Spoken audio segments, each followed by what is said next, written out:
Donc salut, j'espère que tu vas bien. Aujourd'hui on va parler de comment éliminer la graisse viscérale. Parce que la graisse viscérale est vraiment quelque chose de très dangereux. Ça induit une maladie, une inflammation chronique au niveau abdominal. C'est très dangereux, tu as beaucoup d'accumulation de graisse autour des organes vitaux, ce qui crée de l'inflammation. Donc aujourd'hui on va parler comment éliminer cette graisse qui est très dangereuse. Donc je te laisse après le générique et on se retrouve après. Donc j'espère que vous allez bien. Donc aujourd'hui on va parler comment se débarrasser de la graisse viscérale. D'abord, avant de commencer, n'hésite pas de liker, de t'abonner, de partager aux gens qui peuvent être intéressés et surtout Instagram bien sûr où je te poste tous les jours de la motivation. Ou bien si toi en fait ton problème est plutôt en fait que toi tu manges tes émotions et c'est surtout ça que moi je cible lors de mon podcast, n'hésite pas d'écouter mon podcast qui parle beaucoup plus des kilos émotionnels, de perdre du poids, que parce que en fait tu es hypersensible ou tu as du mal à gérer tes émotions. Ton seul moyen pour être bien c'est de manger tes émotions.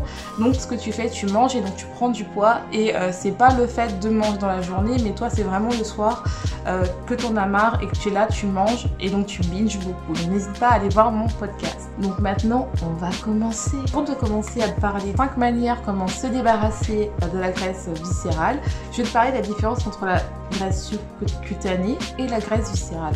Donc la graisse viscérale c'est la graisse qui est autour du ventre et donc qui peut créer de l'inflammation et qui se trouve autour de ton ventre, qui se trouve autour des organes et qui crée de l'inflammation et qui est considérée comme de la mauvaise graisse.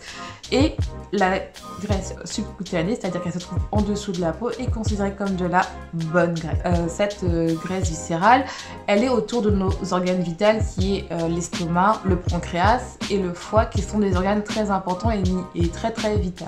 Et en fait, l'accumulation de cette graisse va permettre en fait d'avoir de l'inflammation chronique et donc on aura des marqueurs de l'inflammation qui est très comme des interleukines qui sont très dangereux pour ces organes là parce que ça va un peu faire que ces organes là n'ont pas une fonction normale. Quand je dis bien normale, c'est-à-dire qu'ils n'ont pas une fonction comme une personne qui n'a pas ces problèmes là et donc en fait c'est très dangereux. Il faut commencer vraiment à penser à perdre du poids et surtout ça peut induire d'autres problèmes comme j'ai parlé d'une vidéo qui tu vas entendre, c'est l'insulino-résistance qui est un problème très important, surtout si tu as de la graisse viscérale, tu as des chances d'avoir ce syndrome-là.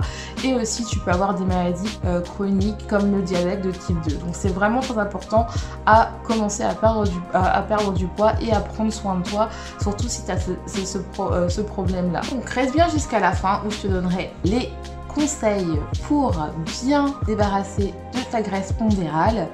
Et surtout, le dernier, je crois que tu ne te rendras pas à ça. Donc reste bien jusqu'à la fin. Première chose est de réduire le fructose. Parce que le fructose est directement utilisé par le foie alors que le glucose non. Donc ce qui fait que lorsque le fructose rentre, ça rentre dans le foie, donc ça permet une sécrétion d'insuline.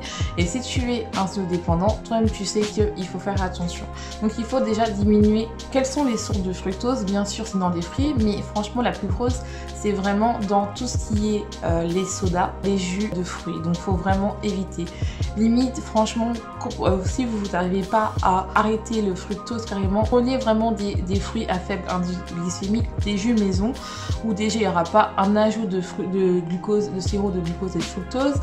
Et surtout, vous pouvez vraiment avoir la concentration du vrai jus. Mais le mieux, c'est vraiment de diminuer vraiment la quantité de fructose. Par exemple, un verre de vodka contient 0,25 g de fructose. Donc, on a vraiment une ingestion beaucoup et je pense qu'on peut s'en passer. C'est beaucoup mieux même de prendre un verre de jus, un verre d'orange pressé. C'est beaucoup mieux. C'est beaucoup plus sain que plutôt de prendre du soda qui nous permet d'ingérer une grosse quantité de fructose. Ce que tu peux faire, c'est vraiment d'augmenter ta sensibilité à l'insuline. Si tu n'as pas vu ma vidéo sur la résistance, je t'invite à le voir parce que en fait cette vidéo c'est vraiment important. Parce que en fait lorsque tu es résistant à l'insuline, et en fait ce qui fait que tu as une forte concentration de glucose et ça favorise franchement le stockage de la graisse abdominale. Donc pour vraiment augmenter ta sensibilité à l'insuline, il faut favoriser un régime pauvre en carbohydrates, bien sûr uniquement si tu as si tu es insulino-résistant et si tu as une forte charge pondérale. Ça c'est très important, donc il faut diminuer le nombre de carbs, mais pas les éliminer, vraiment les diminuer, et augmenter ta part en protéines et en lipides. Ça va vraiment t'aider à manger et surtout de diminuer tous les aliments qui sont à fort pouvoir glycémique, tout ce qui est par exemple, comme je t'ai dit, les sodas, les fast-foods, les aliments transformés qui sont généralement enrichis en sirop glucose fructose, qui ont un fort pouvoir d'augmenter l'insuline dans ton corps, et donc qui va empêcher en fait le fait que tu arrives à contrôler ta satiété, et donc en fait tu auras toujours faim, ce qui fait que tu vas beaucoup manger et que tu vas toujours aller vers les aliments sucrés. La deuxième chose que tu peux faire aussi pour augmenter